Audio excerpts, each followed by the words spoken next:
네, 이번 전시는 아까 말씀드렸던 것처럼 10년 동안 강원 지역에서 발굴된 최신 성과를 소개해드리는 전시입니다.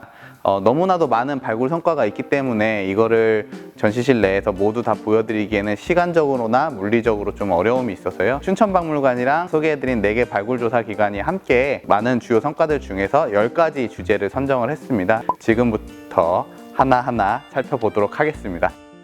네, 첫 번째 이제 소개해드릴 전시품은 춘천 중도유적에서 출토된 고구려 금 귀걸이입니다. 춘천 중도유적은 1980년도에 국립중앙박물관에서 발굴 조사를 하면서 이제 본격적으로 알려지게 됐습니다. 우리나라에서 문화재 관련 법상으로 3만 제곱미터 이상의 공사를 하게 되면 무조건 발굴 조사를 진행하게 돼 있습니다. 그래서 뭐 많이들 아시겠지만 최근에 강원도에서 이 중도에 이제 레고랜드를 조성하겠다고 하면서 이 중도유적도 발굴 조사를 반드시 진행하게 되었습니다. 근데 워낙 부지가 넓었기 때문에 한 조사기관이 다 발굴하기에는 조금 무리가 있었고요. 발굴 구역을 여러 곳으로 나눴고 여러 발굴 조사기관이 참여하게 됐습니다.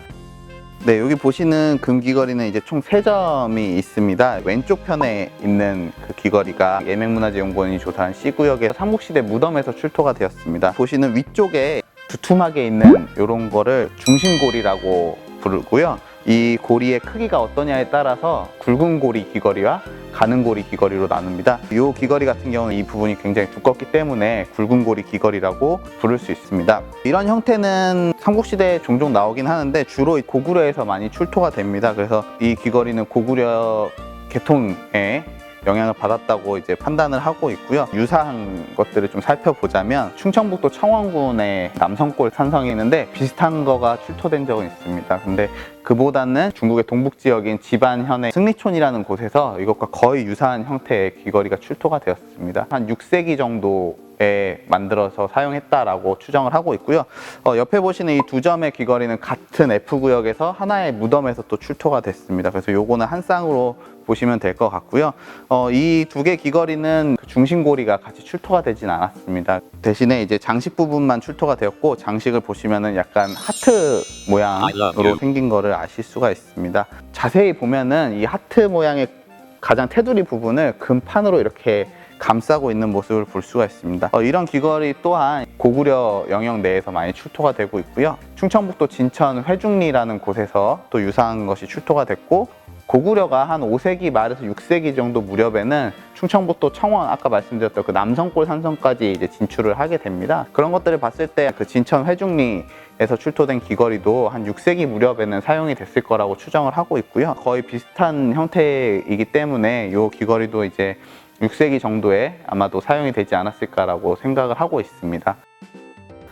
이런 고구려 귀걸이 같은 경우는 사실 남한 지역에서 한 10점 정도만 지금 확인이 되고 있습니다. 발굴 조사된 거는 요 3점이랑 남성골 산성 출토품 1점 뿐이고요. 아시는 분들도 많이 계시지만 그 강원도 내 특히 춘천 쪽에 이제 방동리 고구려 고분이라든가 그런 고구려 유적이 조금 확인이 된 곳들이 있습니다. 홍천에도 고구려 토이가 나왔고 원주에서도 고구려 토이가 나왔고요.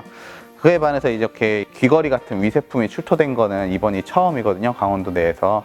그래서 아마도 이 춘천을 중심으로 한, 그것도 이제 춘천에서 중도 쪽을 중심으로 한 그 일대가 고구려에게 뭔가 전략적으로 굉장히 좀 중요했던 지역이 아니었을까라는 추측을 가능하게 하는 그런 문화재라고 말씀드릴 수 있을 것 같습니다.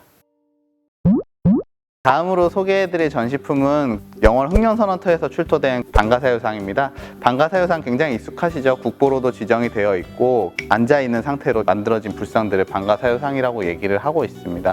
흑령선원터는 통일신라 시대에 만들어진 절이라고 이제 알려져 있습니다. 네, 여기 보시는 이 전시품이 이제 흑령선원터에서 출토된 방가사유상입니다.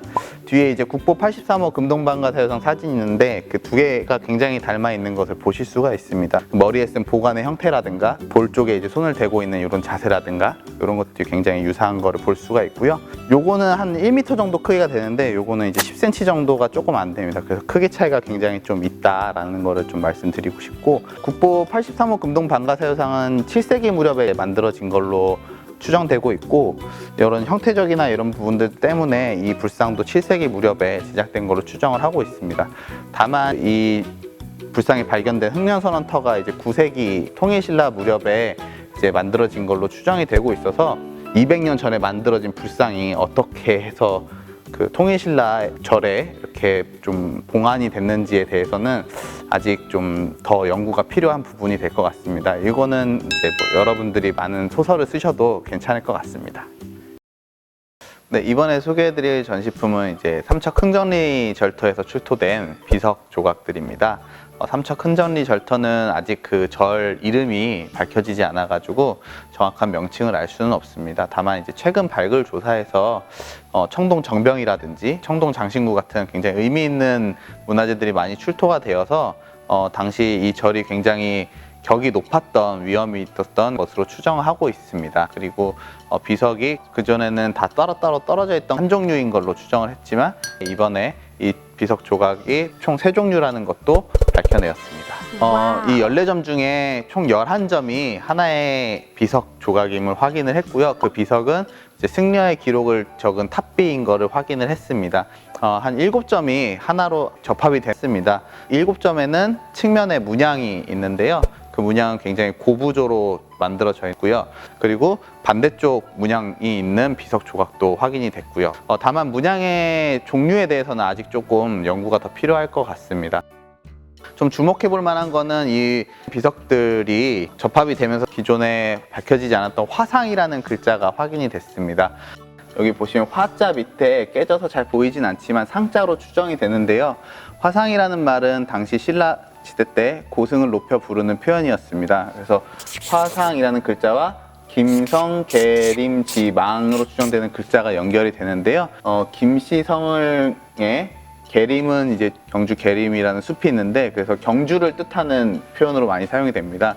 경주 출신의 김씨성을 가진 아마도 망 뒤에 족이라는 그런 글자가 있을 걸로 추정을 하고 있습니다. 연구하시는 분들이. 그래서 그 지역 출신의 귀족이다 라는 뜻을 가지고 있는 글자입니다. 그래서 이 비석 조각이 탑비라는 것을 명확하게 밝혀주는 중요한 자료가 되었습니다.